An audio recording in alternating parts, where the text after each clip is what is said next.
കൂട്ടുകാർക്ക് നല്ലൊരു ദിവസം ആശംസിച്ചുകൊണ്ട് മാമ്പഴത്തിന്റെ പുതിയ വീഡിയോയിലേക്ക് സ്വാഗതം. നമുക്ക് നേരെ രേവതിയുടെ സച്ചിയുടെ ഇനി അടുത്ത ദിവസത്തെ നല്ലൊരു വിശേഷം കണ്ടാലോ.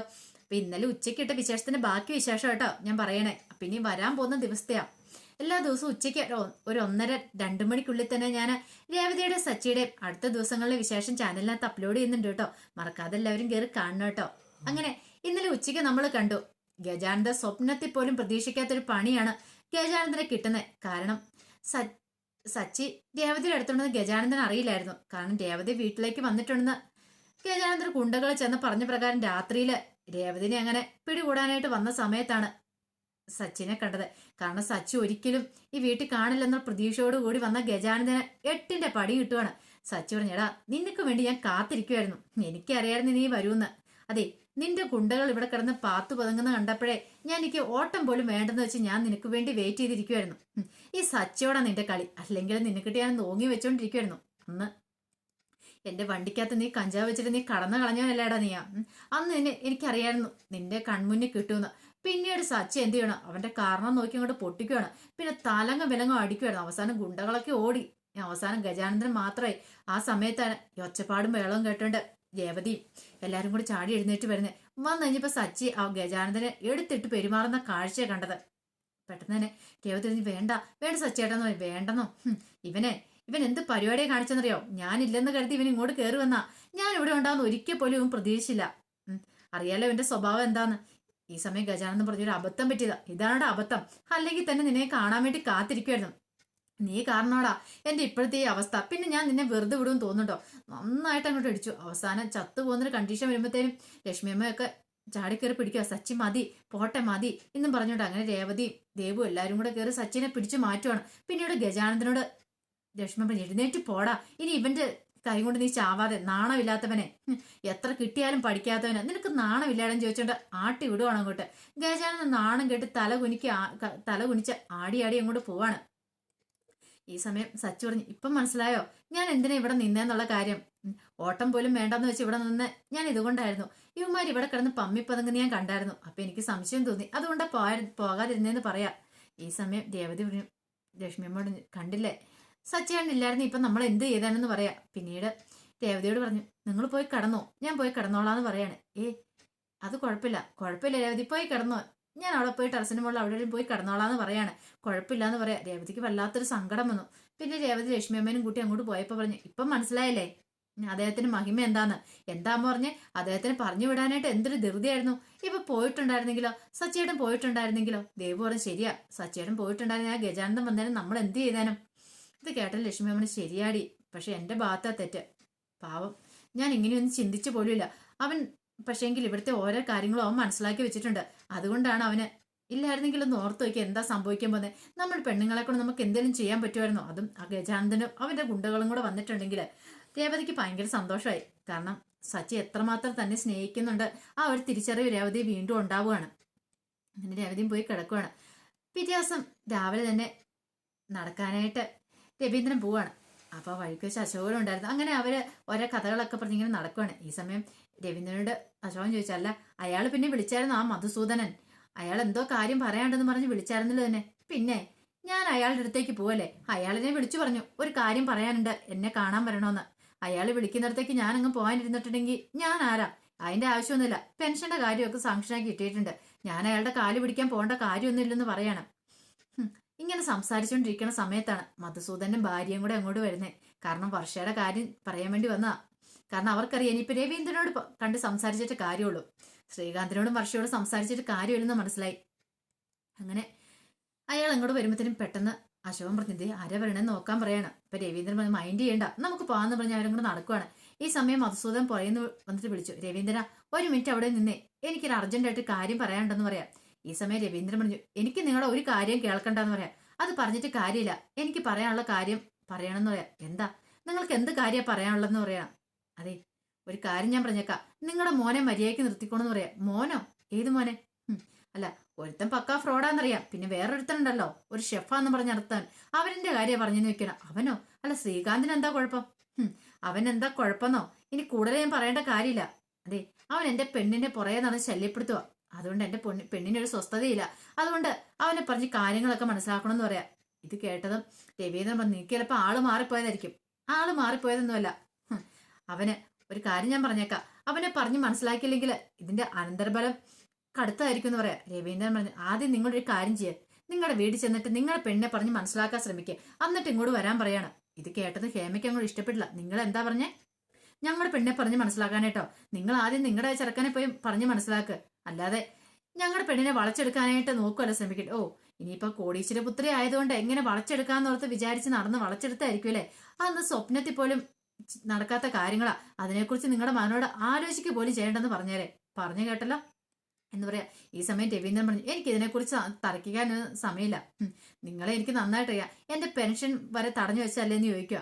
പെട്ടെന്ന് മധുസൂദൻ പറഞ്ഞു, അതിന് കാരണമുണ്ടല്ലോ, നിങ്ങൾ ഒരുത്തനെ വണ്ടി ഇടിപ്പിച്ച് കൊന്നല്ലേന്ന് ചോദിക്കുവാണ്. ഇത് കേട്ടത് അശോകൻ പറഞ്ഞു, പിന്നെ പണ്ടൊരു ബസ്സിന് മുന്നിലേക്ക് വന്ന് ചാടി ആത്മഹത്യ ചെയ്യാൻ തുടങ്ങുന്ന ഒരാളെ പിന്നെ എങ്ങനെ രക്ഷിക്കുന്നത്? ബസ് എന്ന് പറയുന്ന സമയം പെട്ടെന്ന് സഡൻ ബ്രേക്ക് ഇട്ട് അങ്ങ് നിൽക്കത്തില്ലോ, ഇച്ചിരി ദൂരം പോയിട്ടല്ലേ കൂടെ നിൽക്കുള്ളൂ. അതൊന്നും അറിയത്തില്ലാത്ത താനൊക്കെ എന്തൊരു MD ആണോന്ന് ചോദിക്കുവാണ് അശോകന്. ഇത് കേട്ടതും അശോകൻ ഇത് പറഞ്ഞു കഴിഞ്ഞപ്പോ തന്നെ മധുസൂദന്റെ വായിക്ക് അത് നാക്കില്ലാത്തൊരവസ്ഥയായിപ്പോയി. പെട്ടെന്ന് ഹേമണിഞ്ഞ്, കണ്ടില്ലേ ഇയാളുടെയൊക്കെ ഒരു നാക്ക് കണ്ടില്ലേ, എന്തൊരു അഹങ്കാരമാണെന്ന് ചോദിക്കാൻ പറയണ. ഈ സമയം അശോകൻ പറഞ്ഞു, അതേ ഒരു കാര്യമുണ്ട്, രവീന്ദ്രൻ എന്ന് പറഞ്ഞിട്ടുണ്ടെങ്കിൽ അങ്ങനെ ആരുടെയും പൈസ മോഹിക്കുന്നവനല്ല. കാരണം അങ്ങനെ അന്ന് ആക്സിഡന്റ് അല്ല, കുട്ടിയുടെ അച്ഛൻ മരിച്ചിട്ടുണ്ടെങ്കിൽ അതിനെ സ്വന്തം വീട്ടിലേക്ക് കൊണ്ടുവരാനായിട്ട് തീരുമാനിച്ചുറപ്പിച്ച ആളാ രവീന്ദ്രൻ. അതിന്റെ പേരില് മൂത്ത മോന് കല്യാണം ആലോചിക്കുകയും ചെയ്തു. കാരണം ഇത്രയും കാലം അധ്വാനിച്ചുണ്ടാക്കിയ പൈസ PF വരെ സ്വന്തം മകന് കൊടുത്ത് അവളെ കല്യാണം കഴിപ്പിക്കാൻ തയ്യാറായതാ. പക്ഷെ ആ മകന്റെ കയ്യിരിപ്പ് പോലും ആ പൈസ കൊണ്ട് വേറെ പെണ്ണ് പോയെന്ന് പറയണം. ഓഹോ, അങ്ങനെ വരട്ടെ. അപ്പൊ ഇയാളുടെ PF തുക മൊത്തം പോയി. അപ്പൊ എന്റെ മോളെ കെട്ടി ആ തുക അങ്ങോട്ട് വസൂലാക്കാന്നോർത്ത് മോനെ പറഞ്ഞു വിട്ടിരിക്കുക അല്ലേന്ന് ചോദിക്കാം. രവീന്ദ്രൻ പറഞ്ഞ, അനാവശ്യം പറയരുത് കേട്ടോന്ന് പറയാ. അനാവശ്യരോടോ ഉള്ള കാര്യം പറഞ്ഞെന്ന് പറയാം. രവീന്ദ്രൻ അങ്ങ് ദേഷ്യം വന്നു. ഒരു കാര്യം പറഞ്ഞേക്കാം, കുറെ സമയം നിങ്ങള് കുരുകുരാ നിങ്ങൾ പറഞ്ഞുകൊണ്ടിരിക്കുന്നത്, നിർത്തിയിട്ട് പോകാൻ നോക്ക്. എന്റെ മോനെ പറഞ്ഞ് എനിക്ക് നിർത്താൻ അറിയാം. നിങ്ങൾ നിങ്ങളുടെ മോളെ പോയി പറഞ്ഞെടുത്ത്. പിന്നെ എന്റെ മോൻ അങ്ങനെ തെറ്റ് ചെയ്യുന്നവനല്ല. പറഞ്ഞു കേട്ടല്ലോ, എനിക്ക് എന്റെ മോനെ വിശ്വാസമുണ്ട് എന്നും പറഞ്ഞ് രവീന്ദ്രൻ വാടാ അശോകാന്നും പറഞ്ഞുകൊണ്ട് പോവാണ്. ഈ സമയം ഹേമ വന്നിട്ട് പറഞ്ഞു, ഇയാളോടൊന്നും പറഞ്ഞിട്ട് ഒരു കാര്യമുണ്ടെന്ന് തോന്നില്ല. മസൂദൻ പറഞ്ഞു, എനിക്കറിയാം ഇനി എന്ത് ചെയ്യണമെന്ന്, അത് ഞാൻ ചെയ്തിരിക്കുമെന്ന് പറയാം. പിന്നെ രവീന്ദ്രൻ അങ്ങ് നടപ്പൊക്കെ കഴിഞ്ഞ് വീട്ടിലേക്ക് കയറി ചെല്ലുവാണ്. ചെന്ന് കഴിഞ്ഞപ്പം ശ്രീകാന്ത് പുറത്തു പോകാനായിട്ട് ഇറങ്ങി വരുവാണ്. ശ്രീകാന്തിനോട് എങ്ങനെയുണ്ട് നിന്റെ ജോലിയൊക്കെ എങ്ങനെ പോന്ന് വെക്കണം? നന്നായി പോകുന്നു, കുഴപ്പമൊന്നുമില്ല. അല്ല, നീ ഇന്നാളെ എന്തോ റെസ്റ്റോറന്റ് തുടങ്ങുന്ന കാര്യം പറഞ്ഞില്ലായിരുന്നോ? തുടങ്ങണ വെച്ചാ അതിന് കുറച്ച് പൈസയൊക്കെ വേണം. അതിനിപ്പോ പൈസക്ക് വേണ്ടിയിട്ട് വല്ല ലോൺ എടുക്കേണ്ടതായിട്ടൊക്കെ വരുമെന്ന് പറയണം. അതുകൊണ്ടാന്ന് പറയണം. പെട്ടെന്ന് ചോദിച്ചു, അല്ല ആ മധുസൂദന്റെ പെണ്ണുമായിട്ട് നിനക്ക് എങ്ങനെ പരിചയം എന്ന് ചോദിക്കുക. പെട്ടെന്ന് മധുസൂദൻ അതാരാ? അല്ല, അറിയാലോ, മറ്റേ ആ KSRTCയിലെ MD. എന്റെ പെൻഷൻ തുക തടഞ്ഞു വെച്ച അയാളാണ്. അയാളുടെ മകളെ കുറിച്ചോ? ഓ, വർഷയുടെ കാര്യമാണോ? വർഷ എന്റെ ഫ്രണ്ട് അച്ഛാന്ന് പറയണ.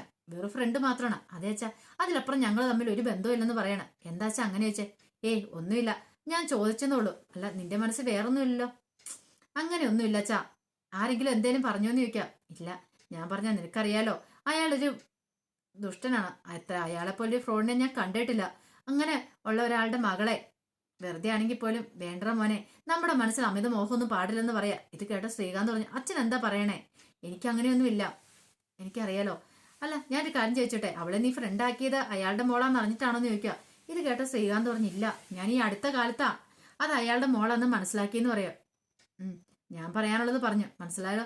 അധികം അടുപ്പത്തിനൊന്നും പോണ്ട, ഒഴിവാക്കി വിട്ടേരെ. വെറുതെ എന്താണ് നമ്മളായിട്ടൊരു പ്രശ്നം ഉണ്ടാക്കണ്ടേ? നമുക്ക് കൊക്കിൽ ഒതുങ്ങളെ കൊത്താവളെന്ന് പണ്ടുള്ളവർ പറഞ്ഞു കേട്ടിട്ടില്ലേ? എനിക്ക് അതൊക്കെ അറിയാച്ചാ. ഞാൻ എന്റെ നിലയം മറന്നേ പെരുമാറത്തില്ലെന്ന് പറയാ. പിന്നീട് രവീന്ദ്രൻ അങ്ങോട്ട് കയറി പോവാ. അങ്ങനെ രവീന്ദ്രന്റെ അകത്തേക്ക് എന്ന് കഴിഞ്ഞപ്പോ ചന്ദ്രമതി അവിടെ തൂത്തും തുടച്ചൊക്കെ നിൽക്കുന്നുണ്ടായിരുന്നു. രവീന്ദ്രൻ ആഹാ കൊള്ളാലോ, ഇങ്ങനത്തെ ഒരു കാഴ്ച പതിവില്ലാത്ത ആണല്ലോ എന്ന് പറയാം. അല്ല പിന്നെ ഇവിടെ ഈ ജോലികളൊക്കെ ചെയ്യാനിപ്പോ ഞാനല്ലേ ഉള്ളെന്ന് ചോദിക്കാണ്. നീ മാത്രമല്ലല്ലോ, ഇവിടെ ശ്രുതി ഉണ്ടല്ലോ. ഓ, അവളെ കൊണ്ട് ഇവിടുത്തെ ജോലികളൊക്കെ ചെയ്യിക്കാൻ പറ്റുമോ? അതെന്താ ചെയ്യിച്ചാല്? പിന്നെ അവള് കോടീശ്വര പുത്രിയാ. ഓ, ഇപ്പൊ രേവതി ഇവിടെ ഇല്ലല്ലോ അല്ലേ? ഇപ്പം മനസ്സിലായോ നിനക്ക്? ഓ, അവളുടെ വീട്ടിൽ സൂഹിക്കാൻ പോയക്കല്ലേ? അങ്ങനെ പറയരുത് ചന്ദ്രൻ നീ, കാരണം നീയല്ലേ അവളെ പറഞ്ഞു വിട്ടത്. അത് പിന്നെ ആടിമാസം ആയതുകൊണ്ട് അങ്ങനെ ഇരിക്കണമെന്ന് ഉള്ളതുകൊണ്ടല്ല ഞാൻ പറഞ്ഞു വിട്ടത്, അല്ലാതെ എനിക്ക് മനസ്സായിട്ടാണെന്ന് ചോദിക്കുക. അവളിവിടെ ഉണ്ടെങ്കിൽ ഈ പണിയൊക്കെ ചെയ്യൂലെന്ന് ചോദിക്കുക. രവീന്ദ്രൻ പറഞ്ഞ, അതൊന്നുമല്ല, ഇതിനകത്ത് എന്തോ ഒരു ഊടായ്പുണ്ട്, അല്ലെങ്കിൽ തീ ഇങ്ങനെ ചെയ്യത്തില്ലെന്ന് എനിക്ക് അറിയാവുന്ന കാര്യമല്ലേ ചന്ദ്രമതി എന്ന് പറയാണ്. ഈ സമയത്ത് സച്ചി അങ്ങോട്ട് വരുന്നേ. സച്ചിനെ കണ്ടും പെട്ടെന്ന് ചന്ദ്രമതി, അല്ല അവളെ അവിടെ നിർത്തിയിട്ട് പോകുന്നില്ലേടാ? നന്നായി. എടാ, നിനക്ക് നാണമുണ്ട്, നീ ഇന്നലെ അവിടെ പോയി കിടക്കുവോ? കിടക്കേണ്ട ആവശ്യം ഉണ്ടായാലും ചോദിക്കുക. ഇത് കേട്ട സച്ചു പറഞ്ഞു, ഓഹോ അമ്മയ്ക്ക് എന്റെ കാര്യത്തിൽ ഇത്ര വലിയ ശുഷ്കാന്തിയോ, അത് കൊള്ളാലോ. അല്ലടാ നീ എന്തിനാ അവിടെ കിടന്ന്, നിനക്ക് വീട്ടിലേക്ക് വരാൻ വല്ലായിരുന്നോ? ഈ സമയം രവീന്ദ്രൻ ചോദിച്ചു, ഇന്ന് വരെ നീ ഇങ്ങനെയും ചോദിക്കാത്ത നീയാ, പെട്ടെന്ന് ഒരു ദിവസം നിനക്ക് എന്നാണ് ഈ സച്ചിയോട് ഇത്ര സ്നേഹം മൂത്തേന്ന് ചോദിക്കാം. ഈ സമയം സച്ചു പറഞ്ഞു, എന്താന്ന് അറിയത്തില്ല, ആടിമാസത്തെ രേവതിനെ വീട്ടിൽ കൊണ്ടുപോയി വിടാൻ പറഞ്ഞപ്പോ തൊട്ട് അമ്മയ്ക്ക് ഇച്ചിരി പ്രത്യേക സ്നേഹം കൂടാലാന്ന് പറയാണ്. ഈ സമയം ചന്ദ്രമതി പറഞ്ഞു, അതേടാ ആടിമാസം അവൻ പിരിഞ്ഞിരിക്കണം, അങ്ങനെ ഇരിക്കുക തന്നെ വേണമെന്ന് പറയാണ്. പെട്ടെന്നാണ് സച്ചി പുറത്തേക്ക് നോക്കിയിട്ട് രേവതി ഇങ്ങോട്ട് വരാൻ പറഞ്ഞേ. ചന്ദ്രമതി നോക്കിക്കഴിഞ്ഞപ്പോ രേവതി കയറി വരുന്നു. അപ്പൊ ഇവളെ വീട്ടിൽ കൊണ്ടുപോയിട്ട് പിന്നെ ഇവളും കൂട്ടിക്കൊണ്ട് വന്നേ. എടാ നീ എന്തിനാടാ ഇവിടെ ഇങ്ങോട്ട് കൂട്ടിക്കൊണ്ട് വന്നേ? നീ എന്ത് പരിപാടി കാണിച്ച, നീ എന്തിനാ ഇവളെയും കൊണ്ട് വന്നേന്ന് ചോദിക്കുക. അമ്മേ അമ്മയൊന്ന് സൂക്ഷിച്ചു നോക്കിയേ, ഇത് എന്റെ ഭാര്യ രേവതിയാ, ഞാൻ വേറെ നാട്ടുകാർ പെമ്പിളേരൊന്നും വിളിച്ചോണ്ട് വന്നേ, എന്റെ ഭാര്യനെ വിളിച്ചോണ്ട് വന്നേ. പിന്നെ അമ്മ എന്തിനാ ഇങ്ങനെ ദേഷ്യപ്പെടുന്നേന്ന് ചോദിക്കുക. എടാ ആടിമാസം അത്, ആടിമാസം ഇങ്ങനെ ഒരുമിച്ച് ജീവിക്കാൻ പറ്റുമെന്ന് അറിയത്തില്ലേന്ന് ചോദിക്കാം. പെട്ടെന്ന് സച്ചു പറഞ്ഞു, ആടിയാളും കൊള്ളാം എന്താളും കൊള്ളാം, ഞാൻ അവളെ ഇങ്ങോട്ട് വിളിച്ചോണ്ട് വന്നു പറയാം. ഈ സമയം ചന്ദ്രമതി രവീന്ദ്രനോട് പറഞ്ഞു, കണ്ടില്ലേ ഇവന്റെ അഹങ്കാരം കണ്ടില്ലേ, ഇവൻ എന്ത് പരിപാടിയാ രവിയേട്ട കാണിക്കണേന്ന് ചോദിക്കാം. അതെ രവിയേട്ടൻ ചോദിക്കുക, അല്ല ഞാൻ ചോദിക്കുമെന്ന് പറയാം. പെട്ടെന്ന് രവീന്ദ്രൻ ചോദിച്ചു, എന്താണ് മോനെ നീ രേവതിനെ എന്തിനാ കൂട്ടിക്കൊണ്ട് വന്നേന്ന് ചോദിക്കാം. എന്റെ അച്ഛാ, ഏറ്റവും മനുഷ്യന്റെ പ്രശ്നം വയറ്റ് പ്രശ്നമല്ലേ. വയറ്റ് പ്രശ്നമോ? പെട്ടെന്ന് ചന്ദ്രമതിക്ക് ടെൻഷനായി, ഇനിയിപ്പോ ഇവൾക്ക് വല്ല പ്രഗ്നന്റും ആയോ? നീ എന്താണ് അങ്ങനെ പറഞ്ഞേ? അല്ലച്ച ഇവിടെ വന്നാൽ നേരാമണം ഒരു ഫുഡ് പോലും കിട്ടുന്നില്ല, രേവതി ഉണ്ടെങ്കിൽ ഫുഡെങ്കിലും ഉണ്ടാക്കി തരുമല്ലോ, അതോർത്ത് ഞാൻ ഇവളെ കൂട്ടിക്കൊണ്ട് വന്നാന്ന് പറഞ്ഞു. ഓഹോ അപ്പൊ ഇത്രയും നാൾ നീ ഫുഡ് കഴിക്കാതെയാണല്ലോ ഇരുന്നേന്ന് പറയാം. അത് അല്ല, അതൊന്നും ഇവർക്ക് പറഞ്ഞാൽ മനസ്സിലാവല്ല കേട്ടോ അച്ഛാ. കാരണം എന്താ പറയാ, വായിക്ക് രുചിയായിട്ട് എന്തെങ്കിലും കഴിച്ചാലേ അറിയത്തുള്ളൂ, ഒന്നും ഉണ്ടാക്കാനും അറിയത്തില്ല, വലിയ വർത്താനം പറയാൻ മാത്രം അറിയാന്ന് പറയാം. ഈ സമയം ചന്ദ്രമതി, അതിന് നീ ഇവളെ കൂട്ടിക്കൊണ്ട് വല്ല കാര്യം ഉണ്ടായിരുന്നു? അതെ കാര്യമൊന്നുമില്ലെന്ന് പറഞ്ഞിട്ട് കാര്യമില്ല, എനിക്ക് സമയത്തിന് ഫുഡ് കിട്ടണ്ടേ, അതുകൊണ്ടാ കൂട്ടിക്കൊണ്ടുവന്ന. അത് മാത്രമല്ല അച്ഛാ, എല്ലാരും ജോലിക്ക് പോയി കഴിയുമ്പോൾ ഇവള് തന്നെയാവും വീട്ടില്, പകലൊക്കെ തന്നെ ഇരിക്കണ്ടേ, അതുകൊണ്ട് എങ്ങോട്ട് കൂട്ടിക്കൊണ്ട് വന്നെന്ന് പറയാം. ചന്ദ്രമതി പെട്ടെന്ന് ചോദിച്ചു, അപ്പൊ ഇത്രയും നാൾ അവളോട് തന്നെയല്ലായിരുന്നോ, പിന്നെ എന്തായിരുന്നു കുഴപ്പം, ഇപ്പോഴെന്നെ അവളെ ആരും പിടിച്ചോണ്ട് പോകുന്നു ചോദിക്കാം. അതെ പിടിച്ചോണ്ട് പോയാലും കൊള്ളാം ഇല്ലെങ്കിലും കൊള്ളാം, ഇതെന്റെ ഭാര്യ, ഇവിടെ നിൽക്കും. ഇത് കേട്ടപ്പോ ചന്ദ്രമതി പറഞ്ഞു, ദേ അതൊന്നും നടക്കുന്ന കാര്യമില്ല, നീ എത്രയും പെട്ടെന്ന് ഇവളെ കൊണ്ടേ വീട്ടിൽ വിടാൻ നോക്ക്. അമ്മേ അന്നൊരു കാര്യം ചെയ്യേ, ശ്രുതി ഉണ്ടല്ലോ, ശ്രുതിനെ കൊണ്ടേ വീട്ടിൽ വിട എവിടെയാന്ന് വെച്ചാ, കാരണം ശ്രുതിയും കൂടെ ഒന്നിച്ചിവിടെ കഴിയുന്നുണ്ട്, പിന്നെ ഞങ്ങൾക്ക് കഴിഞ്ഞാൽ എന്താ കുഴപ്പമെന്ന് ചോദിക്കാം. എടി നീ എപ്പം പറഞ്ഞ് മനഃപൂർവ്വം ഇവന്റെ കൂടെ ഇങ്ങോട്ട് വന്നല്ലേന്ന് ചോദിക്കും. അല്ല ഞാൻ പറഞ്ഞ സച്ചേട്ടനോട് വേണ്ടാന്ന്, പക്ഷെ സച്ചേട്ടൻ കേട്ടില്ല എന്ന് പറയാണ്. ഇത് കേട്ടതും ചന്ദ്രമതിക്ക് ദേഷ്യം വന്നു. ചന്ദ്രമതി അങ്ങ് മാറിയിക്കിടാന്ന് നമ്മൾ സച്ചിനെ പിടിച്ച് അങ്ങ് തള്ളുക. സച്ചി പെട്ടെന്ന് രേവതിയുടെ മേത്തേക്ക് വന്ന് ഇങ്ങനെ ചാരുക. പെട്ടെന്ന് വീഴാൻ പോയപ്പോഴത്തേനും രേവതി പെട്ടെന്ന് സച്ചിനെ കയറി പിടിച്ചിട്ട് രണ്ടുപേരും മുട്ടി കണ്ണി നോക്കി നിൽക്കുവാണ്. ഈ കാഴ്ച കണ്ടതും ചന്ദ്രമതിക്ക് ഭ്രാന്തളകിപ്പോയി. ചന്ദ്രമതി പറഞ്ഞു, എടാ ഇതെന്താടാ കാണിക്കണമെന്ന് ചോദിക്കുകയാണ്. പെട്ടെന്ന് രേവതിയെ കൈയെടുത്തു. ചന്ദ്രമതിക്ക് അവൻ സൂചിച്ചില്ല, എന്റെ ഭഗവാനെ ഇങ്ങനെ പോയിട്ടുണ്ട്, അധികം വൈകാതെ ഇവൾക്ക് ഒരു കുഞ്ഞുണ്ടാവും, എങ്ങനെ സഹിക്കാൻ പറ്റും. ആകെപ്പാടെ സമനില തെറ്റിപ്പോയി ചന്ദ്രമതിക്ക്. സ്വപ്നത്തിൽ പോലും പ്രതീക്ഷിക്കാത്ത കാര്യങ്ങളാണല്ലോ ഇപ്പൊ നടന്നുകൊണ്ടിരിക്കുന്നത്, എന്ത് ചെയ്യണം എന്നറിയത്തില്ല. അങ്ങനെ ചന്ദ്രമതി പറഞ്ഞു, ദേഷ്യപ്പെട്ട് അങ്ങോട്ട് ചന്ദ്രമതി അങ്ങോട്ട് കയറി അങ്ങോട്ട് പോവാണ്. ഈ സമയത്ത് രേവതി മുറിയിലേക്ക് വന്ന സച്ചിയോട് പറഞ്ഞു, ഞാൻ പറഞ്ഞില്ലേ വെറുതെ പ്രശ്നമോ, അമ്മയ്ക്ക് ഇഷ്ടപ്പെടില്ല, ഇപ്പൊ തന്നെ കണ്ടില്ലേ അമ്മ ദേഷ്യപ്പെട്ട കണ്ടില്ലേ, ആരും മൈൻഡ് ആക്കുന്നു, നീ അമ്മയുടെ കാര്യമൊന്നും മൈൻഡ് ആക്കണ്ട. അമ്മ അങ്ങനെയൊക്കെ പലതും പറഞ്ഞിരിക്കും, നമ്മൾ ഇതൊക്കെ എത്ര കണ്ടിരിക്കുന്നു, ഒരു കുഴപ്പമില്ല, നീ ധൈര്യമായിട്ടിരിക്കുക, നീ എൻ്റെ കൂടെ അല്ലേ ഇങ്ങോട്ട് വന്നേ, പിന്നെ നീ എന്തിനാ പേടിക്കണേ, ഒരു ചെവി കൂടെ കേട്ട് അടുത്ത ചെവി കൂടെ അങ്ങോട്ട് വിട്ടാൽ മതി, പിന്നെ നമ്മളത് മൈൻഡ് ആക്കേണ്ട കാര്യമില്ല, നീ ഇവിടെയല്ല കഴിയണ്ടേ. പിന്നെ ആടിമാസം എന്നൊക്കെ പറഞ്ഞാൽ അതൊക്കെ ഓരോ ആചാരം, അവനവന് ഇഷ്ടമുണ്ടെങ്കിൽ നോക്കാം, ഇല്ലെങ്കിൽ നോക്കണ്ട, അത്രേ ഉള്ളൂ, അതിനകത്ത് വലിയ കഥയൊന്നും ഇല്ലാന്ന് പറയാം. ഇത് കേട്ടതും രേവതി ഒന്ന് ചിരിക്കുകയാണ്. രേവതിക്ക് മനസ്സിലായി. പിന്നെ രേവതി പറഞ്ഞു, പക്ഷെ എനിക്കൊരു ടെൻഷൻ ഉണ്ട്. എന്താ? അല്ല ഞാനിങ്ങോട്ട് പോന്നു, പക്ഷെ ഇനി ആ ഗജാനന്ദൻ അവിടെ വരുവോ എന്ന് അറിയത്തില്ലല്ലോ, കാരണം ഇന്ന് ഗജാനന്ദൻ വന്നാലോ ദേവു അവരൊക്കെ തന്നെയല്ലേ ഉള്ളെന്ന് ചോദിക്കുകയാണ്. അതെ അതോർത്ത് നീ വിഷമിക്കണ്ട, നിന്റെ വീടിൻ്റെ അടുത്തുള്ള ഞാൻ ഏർപ്പാടാക്കിയിട്ട് കുറച്ച് പൈസയൊക്കെ കൊടുത്തിട്ട്, കാരണം ഇനി ഗജാനന്ദൻ അവന്റെ ഗുണ്ടകൾ അവിടെ വരുവാണെങ്കിൽ എന്നെ ആ സെക്കൻഡ് ഫോൺ വിളിച്ച് പറയണമെന്ന്, അങ്ങനെ അറിയുവാണെങ്കിൽ പെട്ടെന്ന് അല്ലല്ലോ, കാരണം അവിടുത്തെ കൂർക്കനെ തന്നെ വിളിച്ച് പറഞ്ഞിരിക്കുന്നത്, കാര്യങ്ങളൊക്കെ പറഞ്ഞ് ഏർപ്പാടേക്കുന്നത്, അവർക്ക് കുറച്ച് പൈസയും കൊടുത്തിട്ടുണ്ട്, അപ്പൊ അതുകൊണ്ട് അവിടെ എന്ത് നടന്നാലും പെട്ടെന്ന് വിളിച്ച് പറഞ്ഞോളൂ. ഇത് കേട്ടപ്പോൾ രേവതിക്ക് ഭയങ്കര സന്തോഷമായി, കാരണം തന്നെക്കാളും കൂടുതൽ കരുതൽ സ്നേഹം ഇപ്പൊ സച്ചി തന്റെ വീട്ടുകാരോട് കാണിക്കുന്നുണ്ട്. ആ ഒരു ചിന്ത രേവതിയോട് ഉണ്ടാവണം, കാരണം തന്നോട് സ്നേഹം ഉള്ളതുകൊണ്ടാണ് തന്റെ വീട്ടുകാരെ സ്നേഹിക്കാൻ പറ്റുന്നത്. അതുകൊണ്ടാണ് ഇനി ഏത് ആപത്ത് വന്നാലും സച്ചിയാണ് തന്നെ കൈവിടലെന്നുള്ളൊരു ചിന്ത രേവതിയുടെ ഉള്ളിലുണ്ടാവുകയാണ്. അങ്ങനെ രേവതി സച്ചിയുടെ കയ്യിലേക്ക് പിടിച്ച് സച്ചിയുടെ നെഞ്ചിലേക്ക് ചാരുവാണ്. അപ്പൊ അതിന്റെ വിശേഷങ്ങളൊക്കെയാണ് നമ്മളിനി വരുന്ന ദിവസം കാണാൻ പോകുന്നത്. അപ്പൊ ഇത് നാളത്തെ വിശേഷമല്ല കേട്ടോ. അപ്പൊ നാളെ എന്ന് പറഞ്ഞാൽ ഞാൻ നാളെ ഉച്ചയ്ക്ക് ഇടുന്നതുകൊണ്ടാണ് ഞാൻ അങ്ങനെ പറഞ്ഞിരുന്നത്. അപ്പൊ ചിലര് വന്ന് ചോദിക്കുന്നുണ്ട് കേട്ടോ. അപ്പൊ കണ്ടിന്യൂസ്ലി എല്ലാ ദിവസവും ഉച്ചയ്ക്ക് കണ്ടുകൊണ്ടിരിക്കുന്നവർക്കറിയാം അതിന്റെ ബാക്കി കഥയാണ് ഇതെന്നുള്ള കാര്യം. അപ്പൊ ഇത് കണ്ടിട്ട് മനസ്സിലാതെ വരുന്നവരുണ്ടെങ്കിൽ ഇതിന് മുമ്പത്തെ തലേ ദിവസത്തെ ഉച്ചക്കിട്ട വിശേഷം എടുത്ത് കണ്ടിട്ടുണ്ടെങ്കിൽ കൃത്യമായിട്ട് നമുക്ക് അതിന്റെ ഒരു കണ്ടിന്യൂറ്റി കിട്ടും കേട്ടോ. അപ്പൊ എല്ലാവരും മറക്കാതെ കയറി കാണണം കേട്ടോ. എല്ലാവർക്കും ഒരിക്കൽ കൂടി നല്ലൊരു ദിവസം ആശംസിച്ചു നിർത്തുന്നു. നന്ദി.